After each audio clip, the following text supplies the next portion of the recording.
లగచర్ల ఘటనపై ప్రభుత్వం ప్రతిపక్ష పార్టీల మధ్య విమర్శలు కొనసాగుతూనే ఉన్నాయి. రైతులపై పెట్టిన కేసులను ప్రభుత్వం రద్దు చేయాలని కేటీఆర్ డిమాండ్ చేస్తే అక్కడ భూములు లేని వారు కలెక్టర్ అధికారులపై దాడులు చేశారన్నారు మంత్రి శ్రీధర్ బాబు. ప్రభుత్వం రైతులతో 1-2 సార్లు చర్చలు జరిపి భూములు సేకరించాలని సీఎం నియోజకవర్గంలోనే ప్రజలు తిరగబడుతున్నారంటే అసలు రాష్ట్రంలో ప్రభుత్వం ఉందా అని కిషన్ రెడ్డి అన్నారు. చాతైతే రాజకీయ నాయకులుగా మాతో తలపడు, అంతేగాని పేదలకు ఈ రకమైన కష్టం కలిగించవద్దు.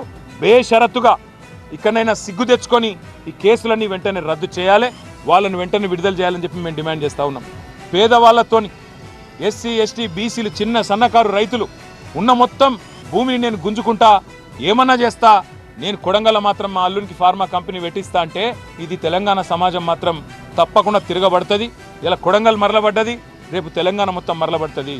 నీకు బాగా ఉన్నది, ఏదో కుట్ర అని చెప్పాలి, ఏందో జరిగిందని చెప్పాలి, జైల్లో పెట్టాలి. మా పట్నం నరేందర్ రెడ్డిని కూడా జైల్లో పెట్టిండు. కలెక్టర్ పైన దాడి, ఒక గ్రూప్ 1 ఆఫీసర్ పైన దాడి, చంపే ప్రయత్నం జరిగిందా లేదా స్పష్టంగా మేము చెప్పడం కాదు, టీవీలలో కనబడ్డాయి. మీరు ఈరోజు దీనికి ఒప్పుకోవాలని చెప్పడం జరగలేదు.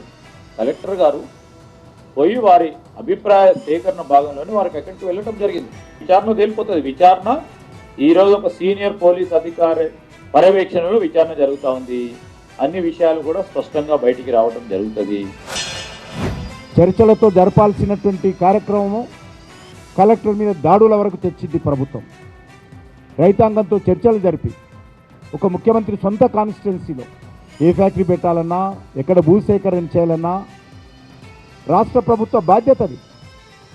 రైతులతో 1 కాకపోతే 2 సార్లు, 2 కాకపోతే 3 సార్లు చర్చలు జరపాలి. మంత్రుల టీమ్స్ ఏర్పాటు చేయాలి. రైతులతో మాట్లాడి వాళ్ళ ఆవేదన అర్థం చేసుకొని భూసేకరణ చేయాలి, తప్పులేదు.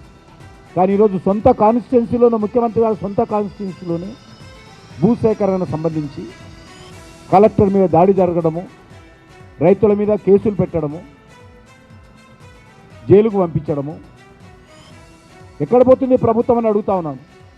ఇలా తెలంగాణ సమాజం కోరుకున్నటువంటి నూతన తెలంగాణ శాంతి భద్రతలు పూర్తిగా వైఫల్యం జరుగుతూ ఉంది.